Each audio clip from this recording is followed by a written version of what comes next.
Hey y'all, I'm Heather. I am a wife and a mother and an insurance agency owner, a friend, and a PTA advocate. I am so excited to talk about all of the things that I find most precious here within our community, within our lives, and within our faith, friendships, and relationships. Here on Heather's Most Precious. Hey y'all, welcome back to another episode of Heather's Most Precious. We are so excited to be joined by Brandon today. Thank you for coming on. Yeah, absolutely. Pleasure to be here, and thanks for the opportunity to connect. This is really cool. Absolutely. Yeah. Now, before we get too far, in which I'm so excited, y'all, we're going to be talking about marriage and balance, and you even have an incredible opportunity, if they would like to partake. Tell us a little bit about who you are. Yeah, that's let me give you the very abridged version of that one. So my name's Brandon Clift. I moved to the States in 2018 and I moved to Chattanooga in 2020. Interesting time to move to Chattanooga. Very. And met my wife, and we now have a daughter, and we live here locally on Mountain Creek, and I just adore Chattanooga. It's home for me. It's a big town, but it's a small city, and that's that's the perfect intersection for me, where I came from, like a very image-driven, hustle-bustle kind of city in Australia. And so I just love being here in Chattanooga. Outside of the family side of things, I've been in men's work for 8 years now, facilitating retreats and workshops, and I now lead a community here in town called Who Chatt. So we've got about 45 guys in a part of our community, and every Tuesday we get together and take off the masks and connect on a deeper level and just have the conversations we were raised weren't allowed. They didn't fit in the narrow definitions of manhood and masculinity that we were given, right? So we're helping men unlearn in many ways what it means to be a man, and encouraging and empowering them to discover what that means for themselves. So most of my time's taken up between family and men's work these days. That's amazing. Yeah. And you're right, there's not really a lot of resources, because it was something, if you're born, 80s, 90s, all of that, it's men's health. All of that is pretty hidden. Yeah. What's expected. 100%. Yeah, we have these old scripts where it's like, men have to be the provider. Men have to be the breadwinner. Men have to take it on the chin. Men can't talk about their problems or their feelings or their challenges, because growing up on the playground, you can't be the weak one, right? If someone tries to call you a name or bully you or whatever, you have limited options, which is either run away or fight back. And it's a very confusing time growing up for young men, especially considering there aren't a lot, I judge, to be a lot of healthy exposure to good male role models these days.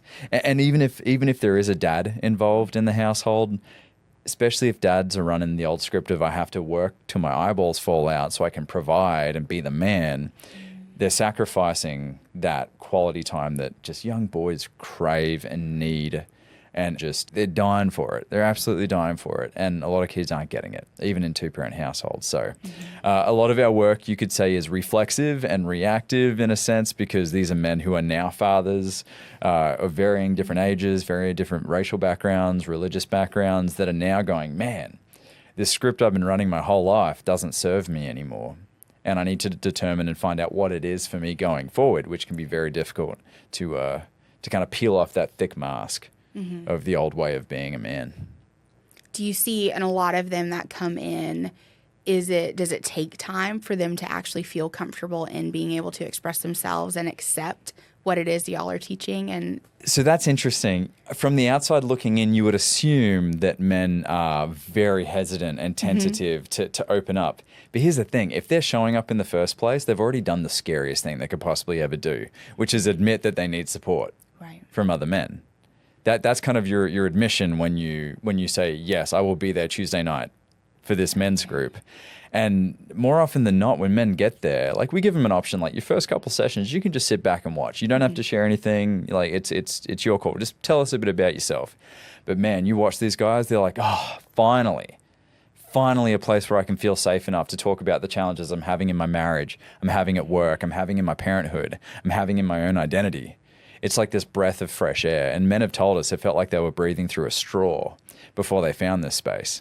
And now they can finally be like, Here's the man in the mirror. Wow. Good to see you. I haven't seen you since I was like 3 wow. or 4. You know, it's powerful stuff.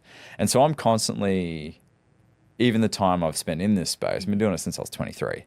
The time I've been in this space, I'm still amazed at the magic of what happens when you create a safe space that men can actually, and let me make this clear. It's safe. It's not comfortable. Right. Right. Transformation doesn't occur in a comfortable environment, but it is psychologically safe. So men know that it's confidential. Anything shared there is going to stay there. So yeah, it's just powerful. I'm constantly amazed at the men we bring in and the ongoing ripple effects on their marriages, on their kids' lives when they start to take ownership for what's going on in their world and choose to do something about it. That's amazing. And I love that you brought up that safe and comfort are two wildly different things. Yeah, if it's comfortable, we're not doing our job. Right. Yeah. Right. Because change, any change cannot be propelled by the safety of comfort. Yeah, exactly. Absolutely. And I think a big part of that too is the accountability that comes from being in a group like that.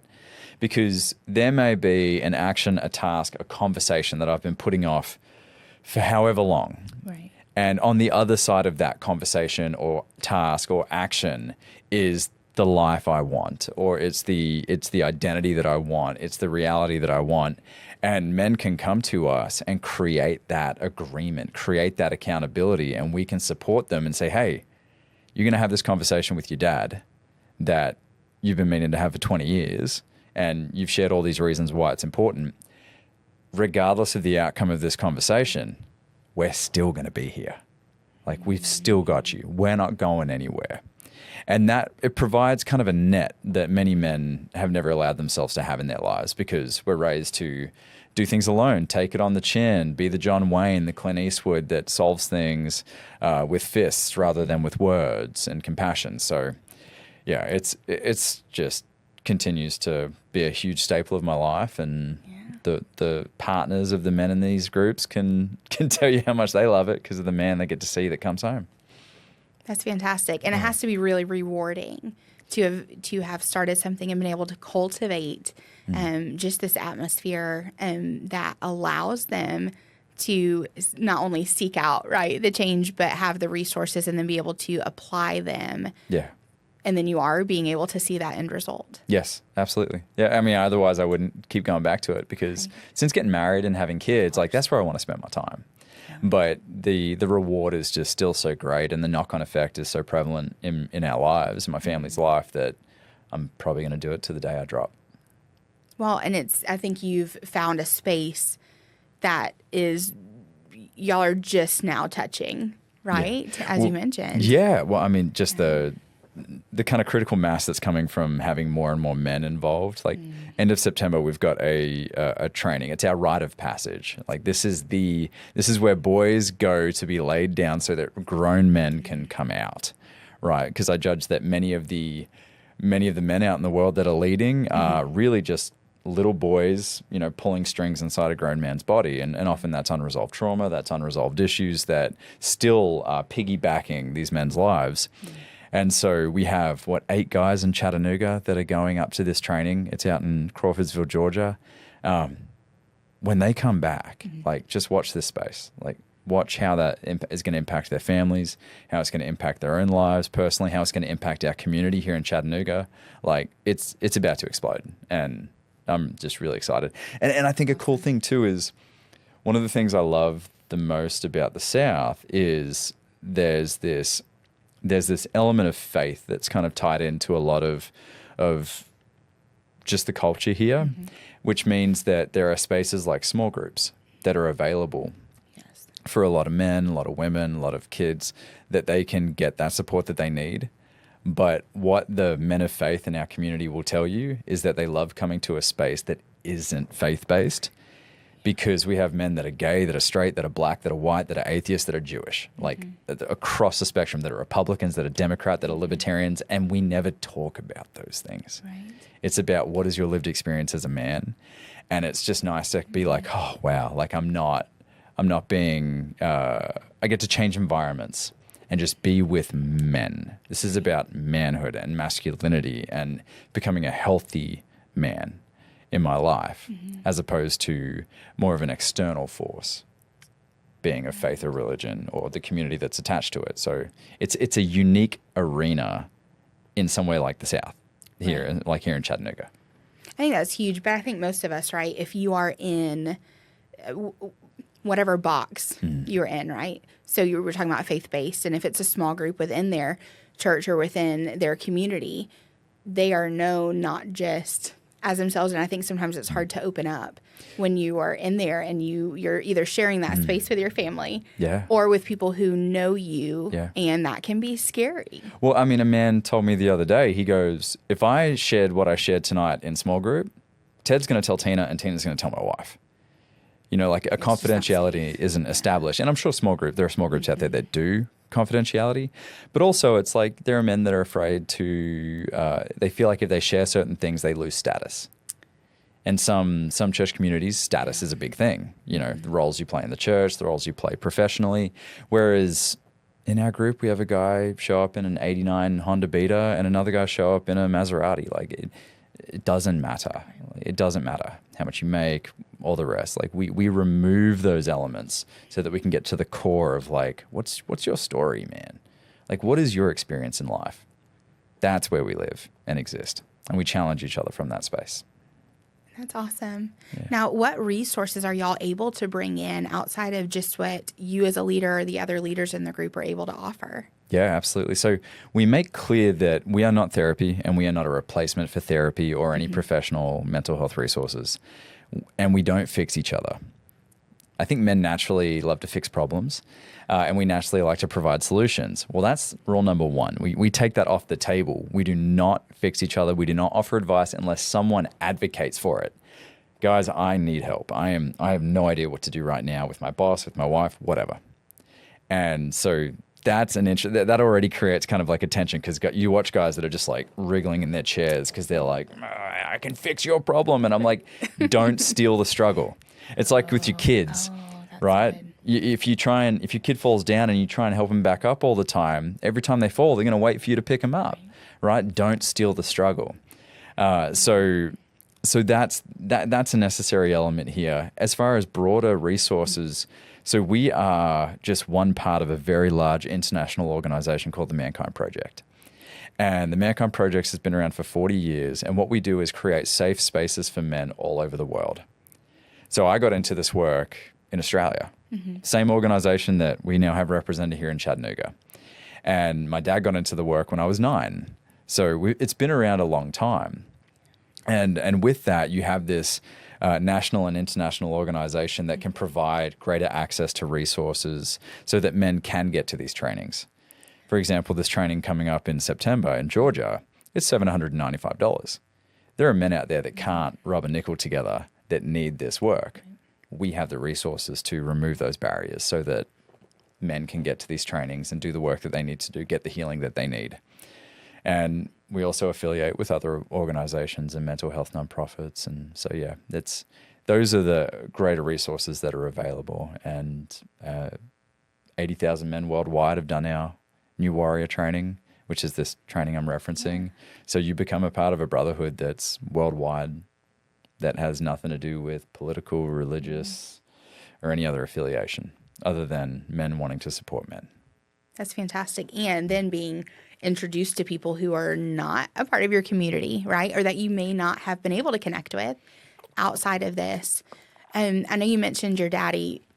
Sorry, I'm a Southern girl, so I say daddy. I don't mean your daddy. No, your father. And you mentioned being also affiliated with this. Do you think that you would have found this had it not been for him finding it first? And it's kind of loaded. No one's ever asked me that really? question. Yeah, that's a great question.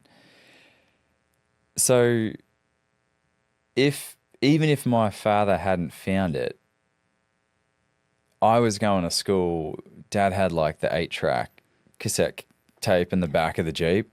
And we were listening to Tony Robbins and Zig Ziglar and all that stuff. So I was going to school like priming and ha, and like doing all this stuff. So I was going to school like really pumped up. So my parents have always been very like growth minded.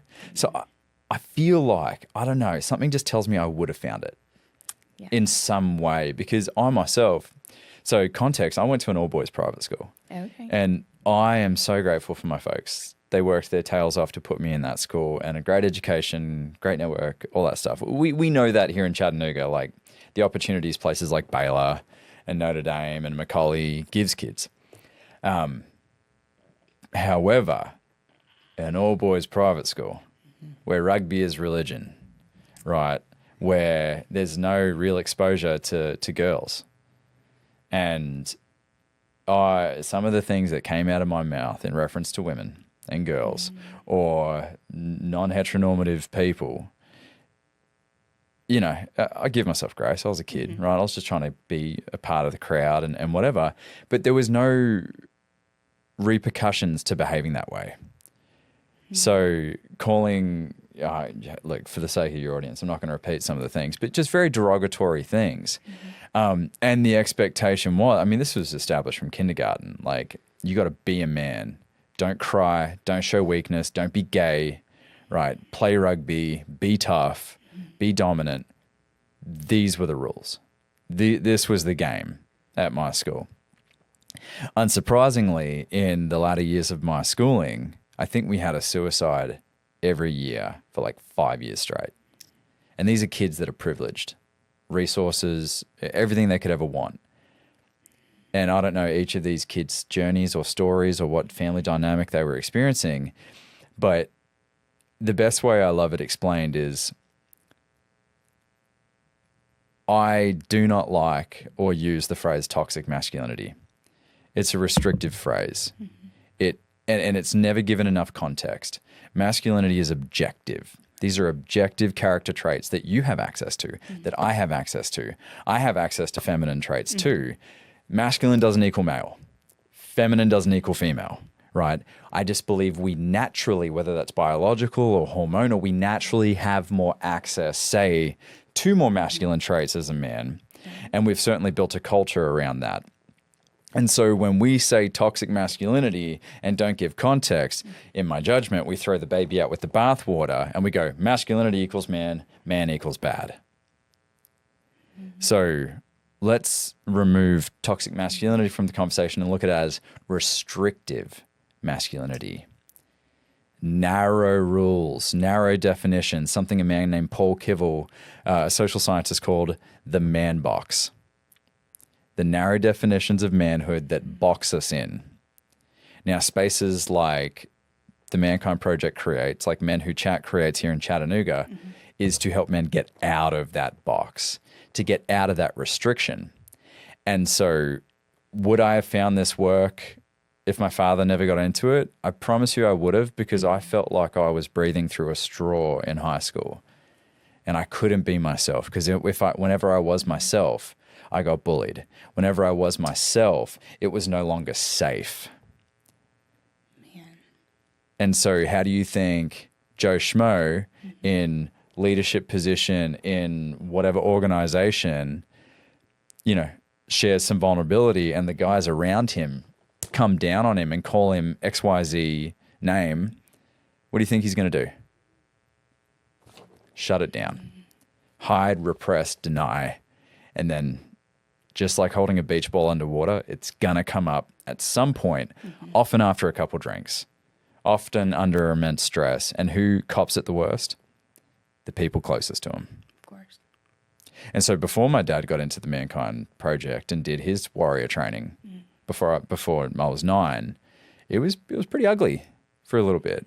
You know, I was often the place where his rage, you know, his unprocessed rage and anger and whatever other stuff was going on, like I copped it really hard. And it had to get worse before he realized, like, I need to do something about this. And I'm happy to share that he's my best friend today. And we've done these weekends together and we've sat in circle together. It's powerful work. So long answer to a short question. I love that. I would have found this work. I believe that wholly and solely. Yeah. And so part of that was you being able to explore and find your identity and being able to help yourself, right? Yeah. Find those truths that are needed. do you feel like, oftentimes I think the myth is that leaders are always in this perfect place to be able to pour into other people, and we often forget that leaders also need pouring into. Do you have certain people that are able to do that for you?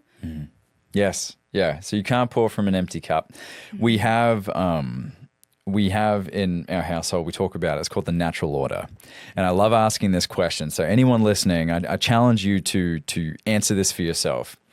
Between work, yourself, your kids, if you have them, and your partner, order them in the order that you think that should be in, as far as what you believe the priority should be.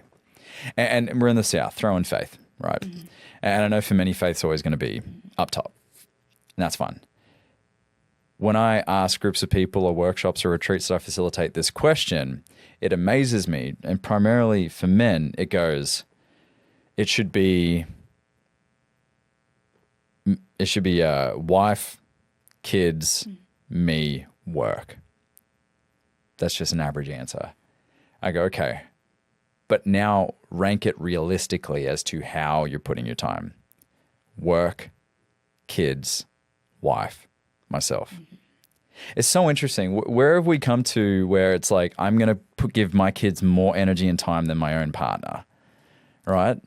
What are we modeling for our kids when we do that? But it happens. It happens. Every Because if I'm in tension with my wife, I can escape into my child. Of course. They're happy to see me. Of course. So I can spend my time there. But if me and my wife aren't good, or husband or whoever aren't good, your kids, trust me, they see it, they feel it. They are more tapped into the unspoken than we are. We've forgotten that intuitive side. We've forgotten it. They have more access to anything. And so here's the real order, in my opinion, in my belief.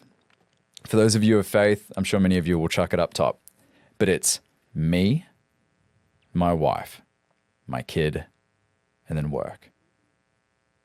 Me, my wife, my kid, work. In that order. But the script I was raised with is men have to be self-sacrificing and provide. So I have to put myself last. I have to eat last. And it's like, oh, that is so honorable. Gosh, that is honorable of you.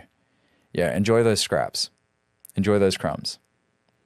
And see what happens when your family is getting the worst of you because you're exhausted and you're tapped out and you're not getting your needs met. And so putting myself first doesn't mean all of your needs don't matter and I'm going to go do what I want, take off whenever I want to. No. It means, am I taking care of my health? Am I taking care of my mind? Am I taking care of my soul? Am I connecting with friends? I got my workout buddies. Shout out to the Iron Men. We meet every Friday and Monday and we work out and we sauna and we hang out. And Christine, my wife, knows if I don't work out with those guys, I'm putrid to be around. One, because without the exercise, and two, without that connection. So to clarify, that's why my needs come number one. And it doesn't mean I have to sacrifice elsewhere. It just means, am I taking care of myself? Then my partner. It's my wife. We are building a future together. We are building a life together. We're creating family values. We're modeling for my daughter what it means to be in a healthy relationship. And we're going to make mistakes and we're going to mess up. But she's also going to watch us repair from that place. If I'm not strong with my wife, my daughter can run roughshod and become a high chair tyrant. Right? And her safety is then threatened. If she and I aren't good, my daughter's safety is then threatened and she can sense that. And so it's got to be then my wife and I. And for her, she's number one. Then me, then our daughter, then work. And so it's a good reminder to kind of go to that place and go, okay, like if I want to set up my kingdom, my household, my environment, I need to make sure first and foremost, I'm the only leader in my life for myself. So I need to make sure that the ship is seaworthy before we go anywhere, right? And then I got my first mate, which is my wife, right? And then I got my daughter, and then I've got work. So that natural order, I think, is really important to get clear for what it means for you. And for anyone that has put work as a priority or knows someone that does that, just what does that amount to? What does that equate to? Because your kids aren't going to care about the money you made. Your wife's not, and your husband's not going to care about the money you made if you are a shell of who you could be through the process. So, Brandon, when did it become where we are always on the back burner? I know it's so easy as females to say, like, oh, the mom's always on the back burner. And I think sometimes that's true, but I think we always do that because somehow every person typically will care about their loved ones more than themselves. So they want to make sure that they are being there, but then you're doing yourself a disservice by not being whole in order to, as you've mentioned, right, pouring from the empty cup, which we can't do well. You can't lead, whether it's in a group or in your family. Yeah. Well, so the question is, when did it happen? I'm going to reframe that question. When did you learn it? When did you learn that behavior? Yeah. So what did mum and dad model, if you had mum and dad? What did dad and dad or mum and mum, or just one of them, right? Many grew up in a single parent household. What did you learn from them? If you saw a dad, I know my mum saw my grandfather, she got half a day with him on Sunday. That was it. He was gone before she woke up. He was back when she was in bed. And she honors him for that. And he was incredibly hardworking. They came from abject poverty and built something quite amazing. And so she honors him for that because when he was with her on Sunday, she got him, right? So he made that a priority at least. But there are those that never see their parents because they're working and they don't get that Sunday. Right. They don't get that time with them.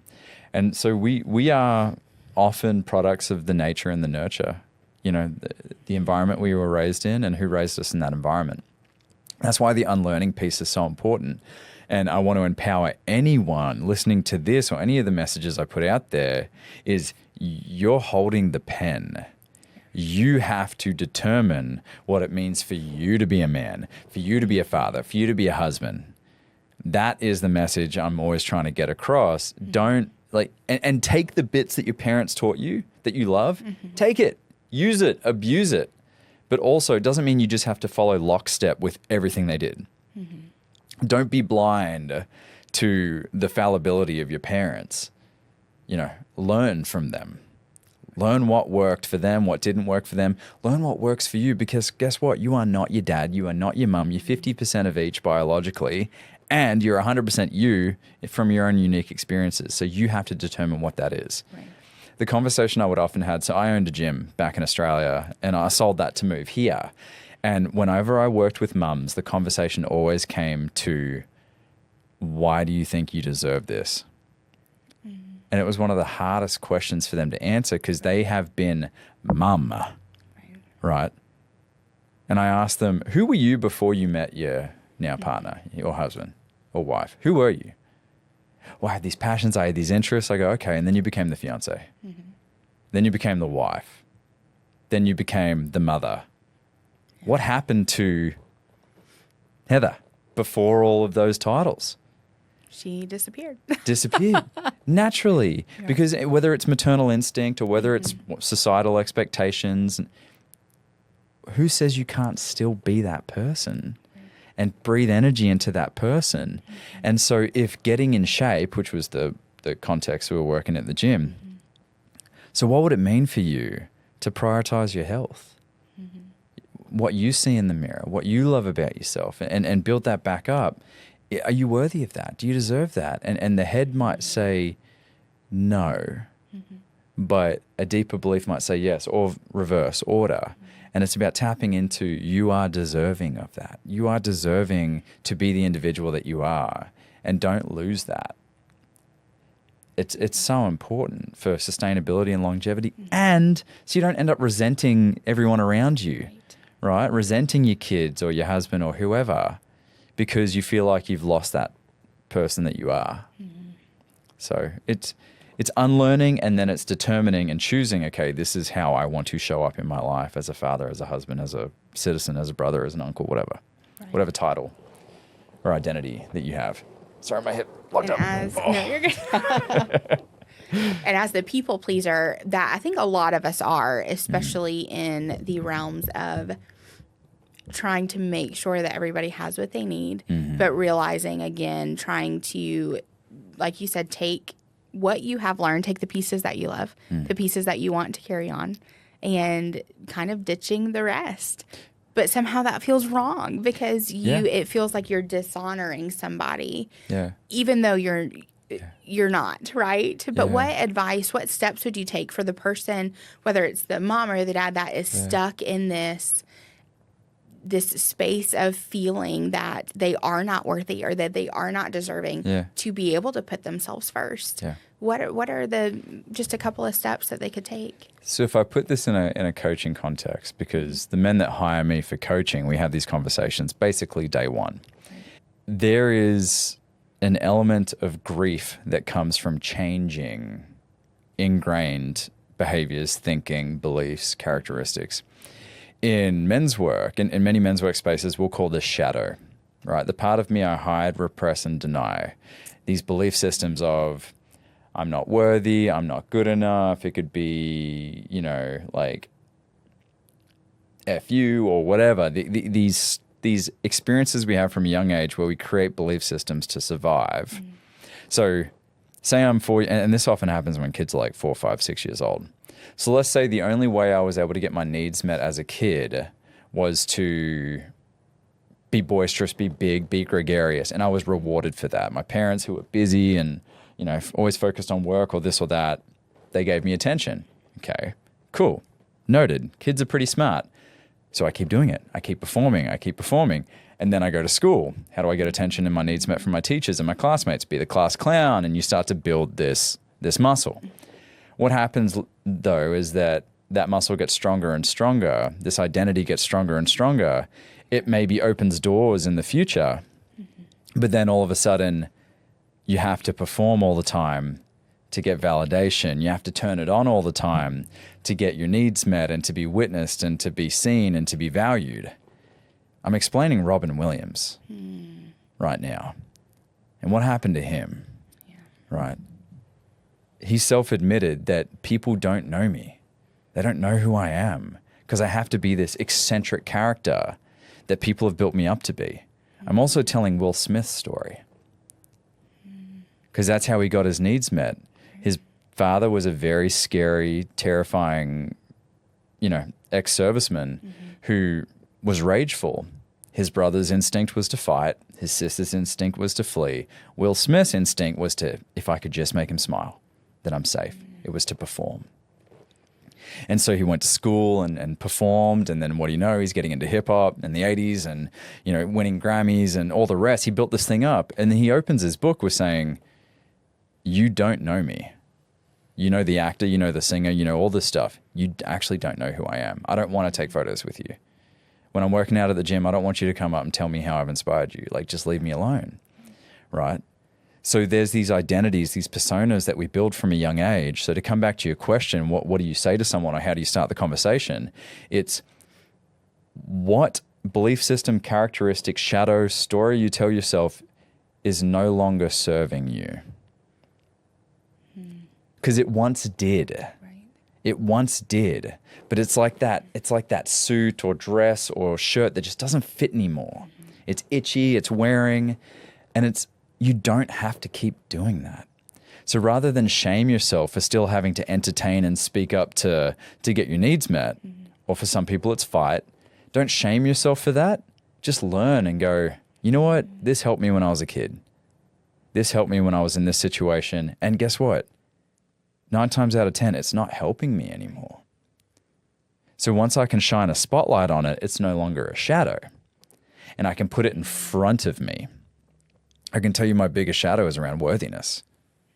The thing that stops me, I might tell myself that this retreat's going to fail. This workshop's going to fail. This keynote, whatever. And if I really dig, where's that message coming from? It's like, man, it's an I'm not worthy shadow. And so I help my clients get to that. Because once we identify that, we can go, thank you for serving me and saving me. But I'm going to put you to the side and I'm going to lean into what my strengths and superpowers are, the things that are serving me now going forward. And the thing that's always, the reason why this work's never boring is you can have 2 people come into a men's group, 2 men that both experience sexual trauma at a young age. And it's so easy to assume. And if I go to the DSM-5, which is the diagnostic manual for any psychological issue, you could put them both in the same category, right? But then any proper psychologist or coach or whoever begins to ask questions and start to identify, we've got an extrovert and an introvert here. We've got someone who grew up in a 2-parent household and someone grew up in a 1-parent household. You get more information. You learn about the different lived experiences. Each of us, all 7 billion, 8 billion people, has our own lived experience that it makes us unique from everyone. So it's never boring being in this space and helping these people unpack and dig deep to identify what those shadows are so that they can put them in front of them. They don't get their hamstrings cut by them anymore. It's like, no, I see you. And it's like a game too. Because when you become aware of these things, I don't know about you, but if you ever become aware of like a personality flaw or something, you see it everywhere. Everywhere. Not just in yourself, but other people. Right. And eventually before you say the thing or do the thing, you're like, gotcha. Like you win that battle in the moment. It's fun and you get to geek out on it. Mm-hmm. So, and if you have the accountability of a men's group or a coach or whatever, that makes it even easier. Right, to identify. Mm-hmm. That's a huge first step for somebody. Terrifying for many. Yeah. But once you're right, once you do become self-aware and once you are able to accept the fact that, hey, this was a great part of whatever season it was, but it no longer defines me, no longer has to be a part of who I am, my routine, whatever that looks like, it becomes empowering then to be able to say thank you, goodbye, and be able to pick up the new pieces of yourself that are just waiting to be explored, right? Well, what's possible once you shed those things? What's possible? The climb becomes a lot easier. Whatever goal it is that you want to achieve becomes easier. I love the question. So it's like, okay, what's the goal? What do you want to achieve in 12 weeks, 6 months, whatever? Okay, the man you are right now, the person you are right now, the belief systems, the thinking, all of it right now, is it going to make that journey and achieve that goal? It is. Okay, what are we doing here then? What do you need me for? You got everything you need. Let's be honest here. Okay, well, this trips me up. I often end up in this ditch. I fall down this crevasse. It's like, okay, well, let's start there. Let's lighten the backpack before we take the hike so that it's easier to take those steps when you're shedding these parts of you that just don't serve anymore. Mm-hmm. And I think somewhere along the journey, probably learned more than likely, but I think we felt like whoever we were, this is all it has to offer. We have to make do, instead of realizing that you can change at any point. It is never too late to become somebody else, whether that is a new career. Maybe that is you went to school for one thing and now you get to explore a different avenue. Maybe it is parenting in a different way. Maybe you were really strict and authoritarian and now you're like, I really want to try this different model because I see that my kids thrive when I engage with them in a different way. But I think it's just that it's scary. It's scary I think it's an easy thing to say. It's never too late to become who you want to be. Yeah. It's a cute T-shirt. But it's really scary to have to take those steps. But there's no possibility if you're not willing to step into it, right? You said two things there I want to highlight. It's a choice, right?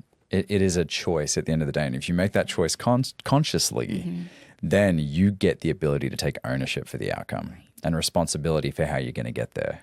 And then you said willing. I may not want to do it, but am I willing? I may not be wanting, but am I willing to eat cane or do whatever it takes to make it happen? And that's you don't have to eat broccoli. You may not want to eat the broccoli, but you know what's going to happen if you eat it. Like it's going to be better for you, right? So you bring up really fantastic points there. Yeah. Well, I think, just speaking to myself here, is this thing on? Yeah. One of those, right? Because I think so often I know for me, I like the repetitiveness of things that you hear and you're like, wait, no, I want that, right? And when it comes out, you realize, oh my goodness, I want it more than I thought I did. Yeah. And so just almost that whole preaching to the choir, right? The more you say it, the more you're actually able to grab it by the antlers. Yeah. And When you buy a car, do you not see that car everywhere? Everywhere. On the road, right? Everywhere. It's that, Tony Robbins quote, where your focus goes, your energy flows, right? And where your energy flows, your focus grows. Right. And it's too true. When you're clear on what that outcome is that you want, and you're willing to get outside your comfort zone and do what's necessary, which often means looking at the icky, sticky stuff that we don't want to, that we've been shoving down for a long time. It's amazing how liberating life becomes because you have chosen to show up as a different person to make that a reality. So that's just growth, though. I mean, shouldn't we all be focused on growth and, improving? And there are seasons where it's going to feel like a lateral step or slow down, and that's okay. Those seasons are necessary. But if we're honest with ourselves for what it is that we want and not numbing out on TikTok, social media, trash TV, porn, whatever it is, substances, whatever it is, and we stay alive to what it is that we want, you can't not see it everywhere. And you can't not be like, I'm just going to stand on the ledge and I'm going to jump. So, yeah, I love this stuff. And the jump is not always fatal. I think sometimes it feels like it, right? It's never fatal. I mean, really, in most cases, like it's that, never right? fatal, right? How many mountains have you climbed in your life? Like, once upon a time, you were standing at the base and you're going, how on earth am I going to climb this thing? I mean, I'm sure you have countless examples, right? How many of those mountains, now that you're in this place, look like molehills? Oh, all of them, right? All of them. All of them. Right?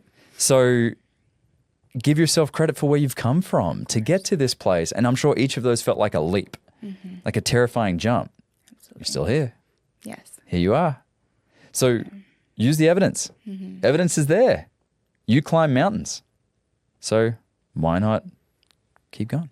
And I think that brings up another, it's so good point is what I was going to say, and then I jumped into what I was saying, but it is so easy to always look ahead and look at where you're not instead of being able to turn around and say, oh my goodness, but look how far I've come. Yes. Because then then the evidence is there and you're able to easily see it that, oh my goodness, that looks like a fun obstacle course, right? Yeah. Not scary, definitely all the achievements.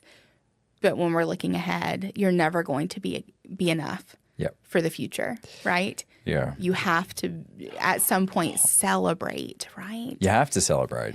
Yeah. I love my mum for that because she's always good at reminding me. Yeah. She remembers like stuff from like elementary school and stuff I did that were like huge mountains for me. And she's good at reminding me because I have those low moments too where I'm just like, oh, I'm trash. I'm not, how am I going to achieve this thing that seems so scary? And then she just reminds me of like the things I've accomplished and I go, oh, wow, I am making this way too big a deal, way bigger than it actually is. So, It's a big deal. It is a big deal. Absolutely. Surround yourself with people who are optimistic and positive and are able to help propel you in the directions you want to go. Is there a way that you have been able to find balance in finding out who you are and kind of that constant being willing to change, being ready for that? Is there now a balance that you found within your marriage because of that? No. Balance to me is it's such a finite point where those 2 points meet. For me, it's become harmony. Can harmony still be maintained in my relationships when I'm working on this traumatic experience I had, or when I'm trying to step outside of my comfort zone to step into a new identity and go for something that's unlike anything I've achieved before?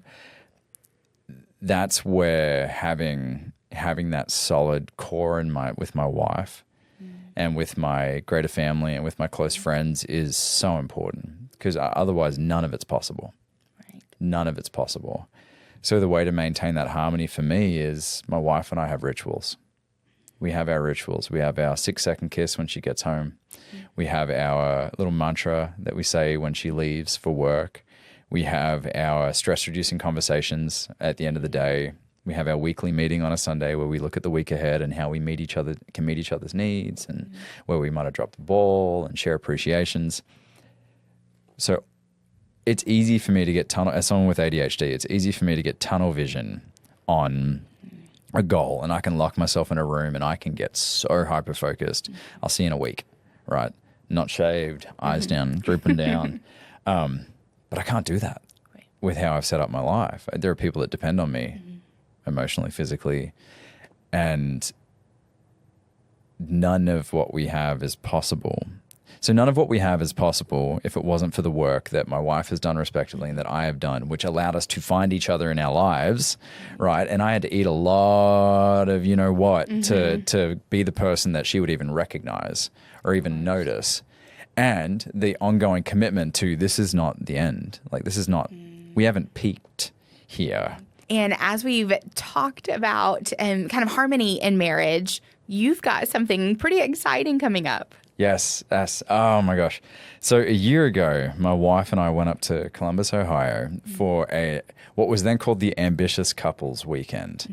And I looked at her and I was like, babe, we're ambitious couples. Like we have goals. We want to, and it's kind of cool. We have a good balance between us. I'm the gas, she's the brakes. I'm the dreamer, she's the realist. So we kind of she keeps my feet on the ground and I kind of bring her up to the clouds to get excited.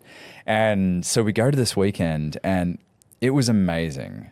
So we both came from loving households, but there weren't rituals so much. There weren't family, clear family values. Like this is what it means to be a Clift. And this workshop gave us the opportunity to create that. So we came away from this 2-day weekend completely in sync on vision, goals. We know where we want to retire. We're in our early 30s.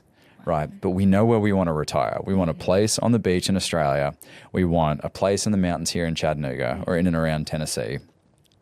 We know where we want our kids to go to school. We know exactly where we want to go in our careers. And because we were able to establish these clear goals and visions, it's just a process of working backwards. So we have our 10-year goals. We know we want to have the house paid off by the time my wife turns 40. We know that we want to, the Audi Q3, like that's the goal for her as well. Like we have these things, we're working backwards. We have our 10-year goals, we have our 5, we have our 3, and we have our 1-year goals. And every 90 days we sit down for like 2 to 3 hours and we look at the previous 3 months and we look at the next 3 months. And every action we decide is based on that beach condo in Australia. It's amazing how every time we set ourselves goals for 90 days, we achieve them in like 3 weeks. Oh, wow. Because it's clear. It's just like we were talking about before. You buy the car, you see it everywhere. And so we're clear on the goal. We see the actions everywhere. And so not only that, we have our family values that we established because of this workshop and an exercise that was in it. So, and we're going to get these laser etched and on the wall. Number 1 is be big, bold, and beautiful, never dim your light. So never dim your light. We want our daughter to know that. Like never make yourself smaller to make someone else feel better. Right. Just let it shine as bright as possible. Another one is you only have one body. So take care of it. Be kind to it. Put good food into it. Take care of exercise with it. And the other one is listen and be patient. So just listen and be patient. Be open to hearing. And part of that is also if it's meant to be, it's up to me. So teaching ownership, responsibility. And so if my daughter Bindi gets in a difficult situation in a fight with her friends, I'm like, well, how can you take ownership for this regrettable incident or situation or whatever? Like it always comes back to kind of a growth mindset.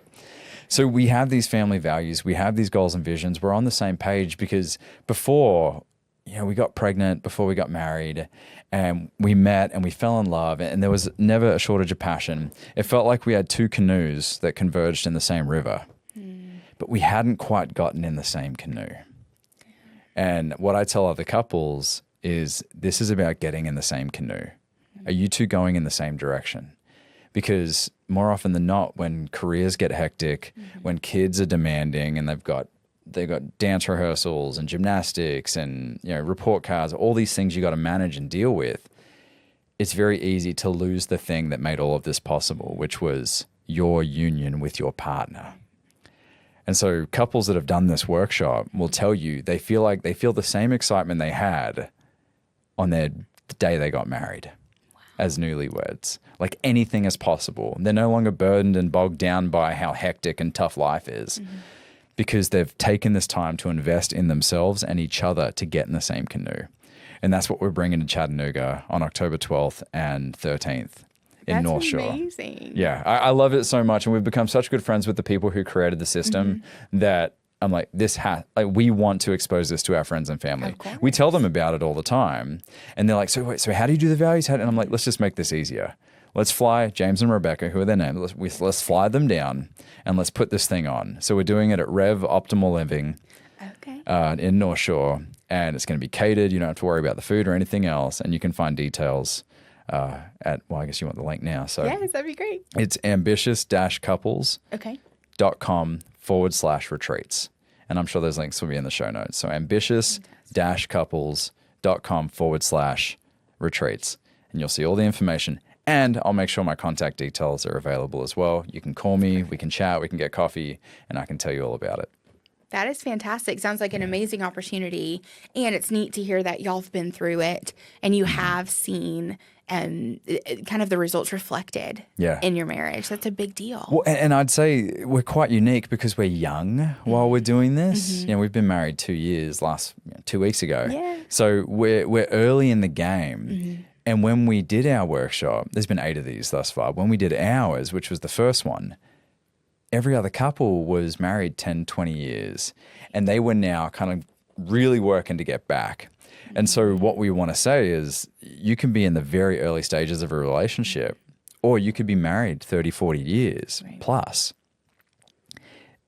The real question is, do you feel like you and your partner are heading in the same direction?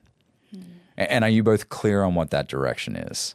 All right. Are you in the same canoe, or are you in different canoes paddling down the same river? That's fantastic. I love that, and provide good resources. And again, doesn't matter where you are, never too soon, right, to start to build those habits together. Or to start to retrain what y'all know. That is fantastic. Well, like Brandon said, we'll definitely put those in the show notes too. We hope that y'all will check them out. And, you know, it would not be the true fashion, the ending of our Heather's Most Precious podcast without asking, Brandon, what do you find most precious? My daughter just learnt her emotions. And so I will ask her, are you happy? And she'll dance and she'll smile. I'll see you angry and she'll put her dukes up. I'll go, you scared? And she goes, like Macaulay Culkin, hands on the face. And I'll go, you sad? And she'll drop her chin. And so when I put her down for her nap and she's sitting there and I've got her bottle or I'm reading her a book and she'll just look at me and she'll go, Daddy, happy? And she'll smile and she'll shake her head. And then I go to put her in the crib for her nap and she's crying and she doesn't want to be put down. She goes, Bindy's sad. And so I just find that at this stage of my life, the most precious thing. Absolutely. Yeah. And neat that she can express herself, because I think you wait and wait and wait for that, right? Yeah. With your babies, you as much as you enjoy the cuddles and the sleepless nights, all of that stuff. At least I did. I don't know if anyone else did. But oh my gosh, cuddles all day. I'm all about the cuddles. Such a beautiful, but for when they can actually, they say the first few words, you know, they're saying your name, mama and daddy, and then comes the love, and they start to then become a reflection of how you are embracing them and loving them and cherishing them, and it's such a beautiful thing. Yeah. What are you finding most precious right now? I find most precious that my boys are in a place where they love and are thriving in school. They've always thrived in school, but for me to hear about it at the dinner table, to hear, your high schooler tell you about the best parts of his day and why he likes this block better than this one, and teachers' names, I feel like I'm getting more out without having to pry than I did before. And both my fifth graders in a huge year 2 being the last of elementary. And so it's amazing that they want to share with us, right? We have such a beautiful relationship with our boys, my husband and I, and I'm just so, so grateful. It is absolutely precious to be in a position where your kids like you. I'm a cool mom. You're a cool mom. See, it's amazing you two have created that, because that's that's when most boys shut down. Absolutely. And you're getting them to open up. It's huge. That's so special. It is. It's a big deal. Brandon, thank you so much for spending time with me today. Yeah, thanks, Heather. This has been so much fun, and you're a phenomenal interviewer. You really are. I do a lot of these, and this has just been seamless. I've loved it every second.